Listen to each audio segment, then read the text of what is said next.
Próxima, por que eu estou passando esse assunto? Isso aqui, galera, é um assunto muito comum nas provas, tá? Só que você não vai ver isso no cálculo 1. Normalmente a gente começa no cálculo 1, depois é para o 2, 3, algumas faculdades têm o 4.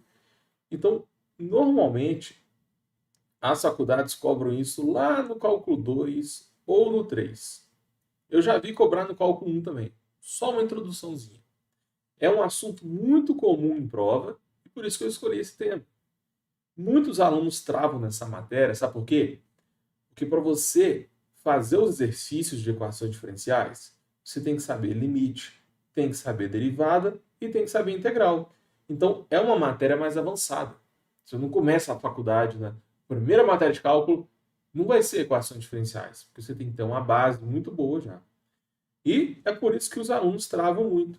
Tem que ter uma base muito boa de cálculo, ok? Para você passar em cálculo de primeira, equações diferenciais ordinárias, vou chamar aqui de EDO, é um conceito muito importante, tá? Parece que é difícil, mas não é tão difícil assim. E fica aqui comigo, porque eu vou resolver um exercício de equação diferencial ordinária e mesmo que você nunca tenha visto limite, derivada ou integrais na sua vida, você vai conseguir acompanhar o exercício, tá bom? Então não desiste não, fica aqui comigo até o final. Quais são as maiores dificuldades dos alunos? Eu recebo muito aluno que tenta passar em cálculo de primeira, mas tem medo de reprovar em cálculo. Isso já aconteceu com vocês? Porque, nossa, eu já recebi muito essa frase. A galera morre de medo porque não entende o que o professor fala, fica perdido em sala. É um medo muito comum. Não sei se você sabe, mas o índice de reprovação em cálculo é muito alto, né? Claro que varia de faculdade, né? Depende da faculdade, depende do professor, mas eu diria que acima de 50% é uma média normal aí de reprovação nessa matéria. Qual que é o principal motivo disso aqui? O cálculo 1, que é normalmente a primeira matéria de cálculo que você estuda na faculdade,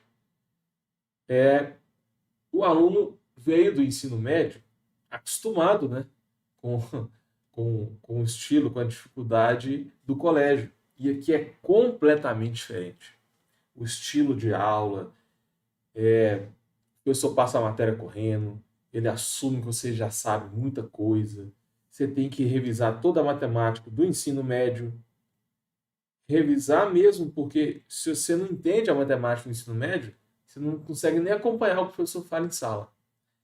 Aí, muitos alunos também ficam com vergonha de perguntar alguma coisa para o professor, porque tá num ambiente de faculdade, né? É mais complicado fazer isso. Aí volta para casa com dúvida, não tem por onde estudar. Enfim, esse medo é muito comum. Medo de reprovar em cálculo. Mas, galera, não é tão difícil quanto parece, tá? Se você seguir o método certo, se você começar a identificar o padrão nas coisas, é isso mesmo que você ouviu. Padrões. Em todo exercício de cálculo, existem padrões. E se você começar a enxergar as coisas, enxergar a aula do professor, fazer os exercícios, com foco em identificar os padrões, sua vida vai ficar bem mais fácil, tá? Um outro medo, uma outra dificuldade é não entender a aula do professor. Isso acontece porque o professor assume que você já sabe vários pré-requisitos, que você já sabe matemática básica, você já sabe o pré-cálculo, você já sabe aquela matéria de funções do ensino médio. Se você está, por exemplo, lá no cálculo 3, vamos supor que o professor já esteja passando equações diferenciais. Ele não vai revisar limite, derivada integral, porque não dá tempo. Então, ele já vai assumir que você já sabe limite, derivada, integral, séries. Esse é que é o problema. A maioria dos alunos não lembra essa matéria. E, como não tem essa revisão com calma, né, lá na faculdade, o aluno tem que estudar sozinho em casa. E isso é um problema, porque o livro é complicado, você vai pegar videozinho no YouTube e é superficial demais. Então, esse essa é uma dificuldade muito comum, Tá? Você tem que ter uma base muito boa para conseguir acompanhar a aula do professor. Mas, se você fizer os exercícios usando a habilidade de reconhecer padrões, às vezes, mesmo não entendendo a aula do professor, você consegue passar em cálculo de primeira. Então, esse é o segredo. Tá? Esse é o segredo para você passar em cálculo. Sempre tenta identificar padrões das coisas. Vai fazer um exercício, vai assistir uma aula do professor, procure padrões, porque isso aqui vai facilitar demais os seus estudos. Então eu vou passar todos os pré-requisitos aqui, com calma. Não vou assumir que você já sabe a parte básica, tá bom?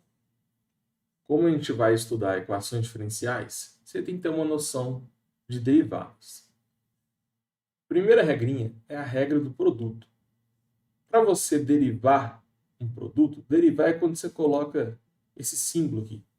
Você coloca esse símbolo na função. É um operador que indica derivada, tá bom? Então, para você derivar um produto, você deriva a primeira função vezes a segunda sem derivar. Tá vendo que eu não coloquei o linha? Depois você soma com a derivada do segundo vezes o primeiro sem derivar. Olha um exemplo. Quando você tem x vezes seno de x, você não pode derivar o primeiro e depois multiplicar pela derivada do segundo. Isso aqui está errado. E muito aluno erra isso. Conheço vários alunos que não conseguiram passar em cálculo de primeira porque esqueceram de usar essa regra. A derivada de um produto não é um produto, não é o produto das derivadas. Você tem que usar essa regrinha aqui. Para você derivar x vezes seno de x, você tem que derivar o x vezes o seno, mais deriva o seno vezes o x. É basicamente isso. O pré-requisito 2 é a famosa regra do expoente. Nossa, acho que quase toda prova de cálculo cai essa regrinha, né?